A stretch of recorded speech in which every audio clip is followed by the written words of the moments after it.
Diabetes ప్రపంచమంతా వ్యాపించింది. కానీ మనిషికి మొట్టమొదటిసారి షుగర్ వచ్చింది, నీకు ట్రీట్మెంట్ కావాలి అని చెప్పగానే గుండె గుబేలం అంటుంది. నేను ఇప్పుడు చెప్పేది ఏంటంటే, మీకు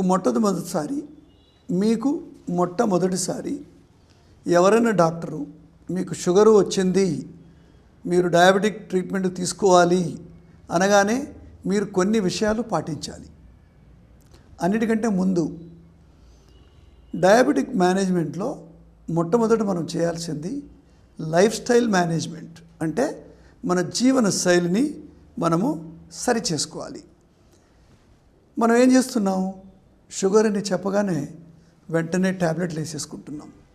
తర్వాత పక్కింటోడు కరేలా జ్యూస్ తాగమంటాడు, ఇంకో ఆయన ఆయుర్వేదం పౌడర్ తినమంటాడు, ఇంకో ఆయన ఇంటి మీద ఎక్కి కింద దూకమంటాడు. అంటే మనకు 190 మంది షుగర్ని ఎలా తగ్గించుకోవాలో చెప్తున్నారు. కానీ డయాబెటీస్ అనేది ఒక life style stress related illness. అంటే మానసిక ఒత్తిడి, జీవనశైలి ఒత్తిడి, ఇవి రెండు సోకినప్పుడు మన అవయవాలు సరిగా పనిచేయక ఈ డయాబెటీస్ జబ్బు వస్తుంది. ఇంక ఇన్సులిన్ గురించి నేను చెప్పదలుచుకోలేదు, మీకు అందరికీ తెలుసు. అయితే మీరు ఏం చేయాలి, మొట్టమొదటిసారి ఫస్ట్ మీరు చేయాల్సిన పని మీ ఆహారాన్ని నియంత్రించుకోవాలి. మీరు ట్యాబ్లెట్ వేసుకోవద్దు, ఫస్ట్ మీరు ఆహారాన్ని నియంత్రించుకోవాలి. అంటే సమయానికి తినాలి. డయాబెటీస్లో ఆహార నియమాల్లో 2 విషయాలు పాటిస్తాం. ఒకటేమో సింపుల్ షుగర్స్ని ఆపేయడం, చక్కెర, గ్లూకోజు, స్వీట్సు, కూల్ డ్రింక్సు, బెల్లము, తేనె, తీయటి పానీయాలు ఇవన్నీ మానేసేయాలి. ఇవన్నీ ఏం చేస్తాయంటే రక్తంలోకి వెంటనే చొచ్చుకొని పోయి మీ షుగర్ని పైకి లేపుతాయి.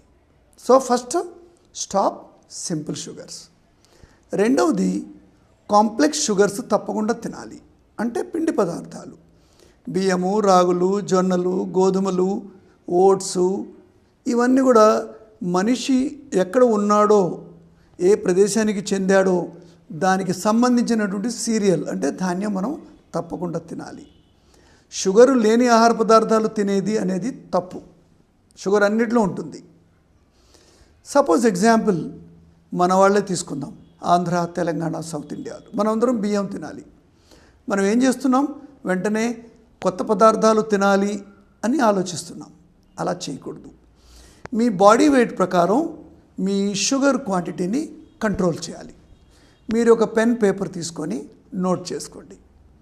సపోజ్ మీ శరీర బరువు 70 గ్రాములు ఉందనుకోండి, 70 కేజీలు ఉందనుకోండి, మీ శరీర బరువు 70 కేజీలు ఉందనుకోండి, మీ ఆహారంలో ఒక పూటకి 70 గ్రాముల బియ్యంతో ఎంత అన్నమవుతుందో అంతే తినాలి. 70 గ్రాముల్లో ఇంట్లో చేసుకునే ఇడ్లీలు 3-4 అవుతాయి. సపోజ్ మీరు పంజాబీ అనుకోండి, 70 గ్రాముల పిండితోటి ఎన్ని రొట్టెలు అవుతాయో, ఎన్ని పుల్కాలు అవుతాయో, ఎన్ని చపాతీలు అవుతాయో ఒక్కరోజు మీరు కొలిచి దాన్ని నిర్ధారణ చేసుకుంటే అంతే మోతాదులో తినాలి. అంటే we're fixing your carbohydrate intake. పూటకి 70 గ్రాములు 3 పూటలు, 70 నుంచి 80 కిలోల బరువు ఉన్న మనుషులు 70 గ్రాములు సరిపోతుంది. సపోజ్ మీ బరువు 80 నుంచి 90 కిలోలు ఉందనుకున్నాం. దాదాపు మన చాలా వరకు మనుషులు ఇదే బరువులో ఉన్నారు.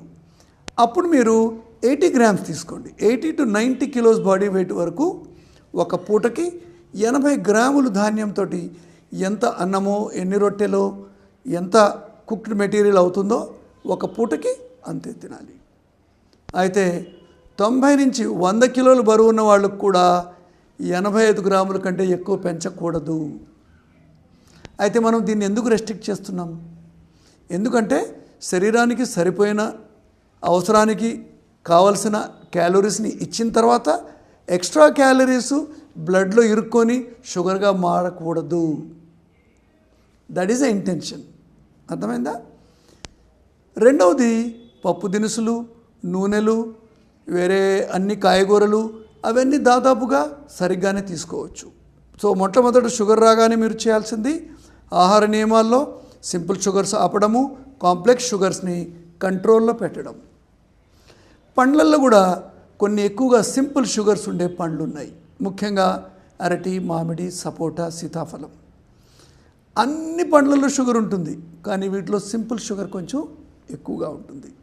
సింపుల్ షుగర్ ఎక్కువ అంటే మీ బ్లడ్లో షుగర్ని రేస్ చేసే కెపాసిటీ వీటికి వేరే ఫ్రూట్స్తో కంపేర్ చేసుకుంటే ఎక్కువగా ఉంటుంది. ఇవి 4 కాకుండా వేరే పండ్లని కూడా రోజుకు ఒక పండు కానీ ఒక సర్వింగ్ కానీ తప్పకుండా తీసుకోవచ్చు. వెజిటబుల్స్లో క్యాలరీస్ చాలా తక్కువగా ఉంటాయి, వాటికి ఏ లిమిట్ లేదు. పప్పులు, పప్పు దినుసులు ప్రోటీన్స్ ఉంటాయి, ఫైబర్ ఉంటుంది, మీ ఆహారం తినడానికి అనుకూలంగా ఉంటుంది. కాబట్టి వీటిని ఏమీ రెస్ట్రిక్ట్ చేయొద్దు. ఇన్ఫ్యాక్ట్ అన్నం తక్కువ తింటున్నాం కాబట్టి మనం పప్పు, కూరలు ఇవన్నీ ఎక్కువ తినాలి. అలా అని అన్నం మానేసి ఓన్లీ పచ్చి కూరగాయలు తింటాం మేకల్లా కానీ చేయకూడదు. ఇదే మనం చేసే తప్పులు. ఆల్కహాల్ చాలా గొప్ప విషయం. డయాబెటీస్ సోకగానే మొదటిసారి మీరు ఆల్కహాల్ని మానేస్తే మీ షుగరు ట్యాబ్లెట్లు లేకుండానే చాలా వరకు తగ్గిపోయే అవకాశం ఉంది.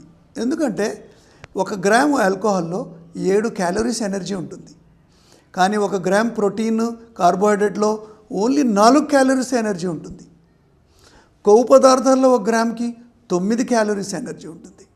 ఆలోచించండి, ఆల్కహాలు మనం తినే పదార్థాల కంటే ఎక్కువ క్యాలరీస్ ఉన్నటువంటి సబ్స్టెన్స్. సో మీరు ఆల్కహాల్ని కంప్లీట్లీ మానేయాలి. ఇంకొక గొప్ప గుణం ఏంటంటే ఈ మందు మాతల్లి అంటే ఆల్కహాల్ మీ కొవ్వుని కాల్చే గుణాన్ని తగ్గిస్తుంది. Beta oxidation of fat is reduce. కాబట్టి మీ కొవ్వు శరీరం ఈజీగా కాల్చలేదు. రెండవది, ఆల్కహాల్ నుంచి వచ్చేటువంటి మన క్యాలరీస్ వీటిలో ఎటువంటి న్యూట్రియంట్స్ ఉండవు, ప్రోటీన్స్ ఉండవు, కార్బోహైడ్రేట్స్ ఉండవు, తర్వాత విటమిన్స్ ఉండవు, మినరల్స్ ఉండవు, ఏమీ ఉండవు. కేవలం ఎనర్జీ మాత్రమే. అంటే ఇది కొవ్వుగా మారి మీ శరీరంలో చేరుతుంది. సో కొత్తగా డయాబెటీస్ డిటెక్ట్ అయినప్పుడు ఆల్కహాల్ మానేయడం చాలా మంచి విషయం. సో ఇప్పుడు ఆహారం అర్థమైంది కదా. స్వాభావికమైనది, మీ ఏ ఏరియాకి చెందారో అదే ఆహారం తీసుకోవాలి, కరెక్ట్గా మీరు చేయాలి. ఇక రెండవ గొప్ప విషయము వ్యాయామము. ప్రతి ఒక్కరూ పరిగెత్తలేరు, కానీ కొద్దిపాటి నడకైతే చేయొచ్చు. దాదాపు 30 నుంచి 60 నిమిషాలు మీరు వారంలో 6 రోజులు నడిస్తే చాలా వరకు మీ షుగర్ని కంట్రోల్ చేయడంలో పనికి వస్తుంది. మూడో విషయము నిద్ర. నిద్ర తక్కువైనప్పుడు ఒత్తిడికి గురి అవుతాం. ముందు కూడా మనం వీడియోలు చేశాము. కాబట్టి డయాబెటీస్ అనేది కూడా ఒక ఒత్తిడికి సంబంధించిన వ్యాధి కాబట్టి నిద్రని మనము సరిగ్గా చూసుకోవాలి. ఇవన్నీ మీరు 3 నెలలు పాటించాలి. అప్పుడు కూడా మీ షుగరు తగ్గకపోతే మాత్ర వేయాలి. మై డియర్ డాక్టర్స్, కొలీగ్స్, మీరు కూడా మొదటి రోజే ఒక షుగర్ వాల్యూ చూసి వెంటనే మందులు ఇవ్వకండి. కొంచెం ఓపిక ఉంటే పేషెంట్స్కి కూడా చాలా బెనిఫిట్ అవుతుంది. అయితే షుగరు ఎంత ఉంటే డయాబెటీస్ అనాలి? చాలా రోజుల వరకు ఈ ఫార్మా కంపెనీస్, వేరే వేరే రీసెర్చ్ ఇన్స్టిట్యూషన్స్ డయాబెటీస్ని బాగా కన్ఫ్యూజ్ చేశాయి. అయితే దీనికి మీకు శరీరంలో ఏం జరుగుతుందో ఒక స్టోరీ చెప్తాను. మన శరీరంలో అసలు రక్తంలో ఎందుకు ఉండాలి షుగరు? మీకు డౌట్ రాలేదా ఎప్పుడు? అసలు షుగర్ మన బ్లడ్లో ఎందుకు ఉండాలి? దాన్ని మనం ఎక్కువ డయాబెటీస్గా మనం ఎందుకు అనుకుంటున్నాం? మన బ్లడ్లో 80 నుంచి 120 మిల్లీగ్రాములు ప్రతి 100 ml బ్లడ్లో ఉంటుంది షుగర్. ఇది ఎందుకంటే మెదడుకు ఎనర్జీని ఇవ్వటానికి. మన మెదడు కేవలం రక్తంలో ఉండే షుగర్తోనే బ్రతుకుతుంది.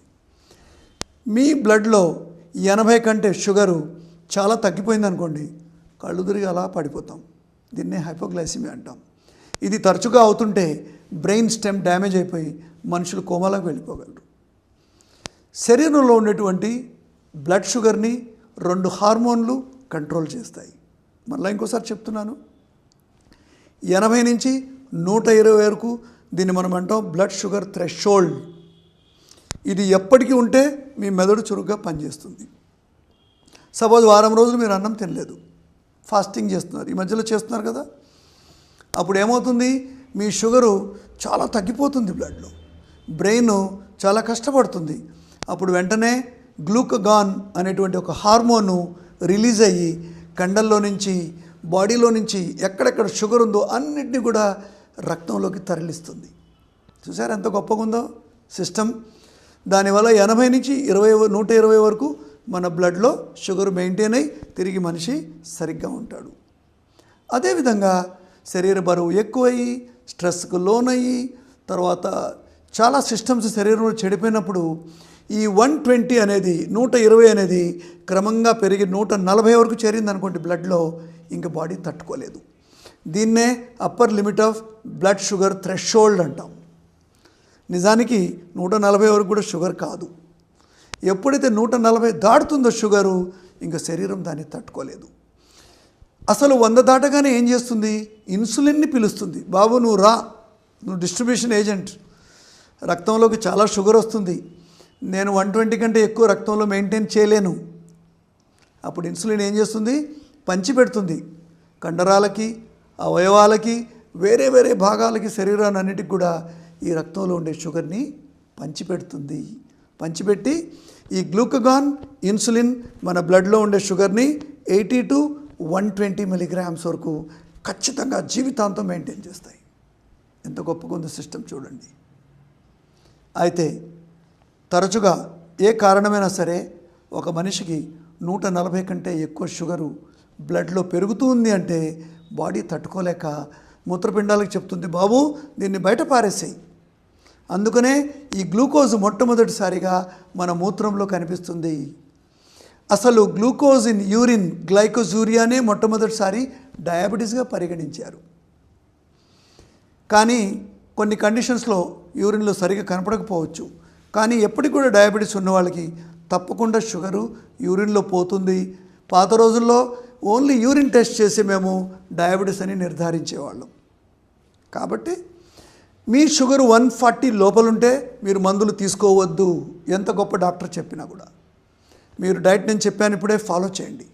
గంటసేపు రోజు నడవండి, నిద్రపోండి, ఆల్కహాల్ని మానేసేయండి, ఒక కామ్ అండ్ క్వైట్ జీవితాన్ని గడపండి. 3 నెలలు రెగ్యులర్గా మీరు ఫాలో అప్ చేయండి. అప్పటికి కూడా మీ షుగరు 140 కంటే ఎక్కువ ఉంటే ఒక డాక్టర్ని సంప్రదించి చిన్న డోస్లో ట్యాబ్లెట్ని తీసుకోవచ్చు. ఇంకొక కండిషన్ ఉంది.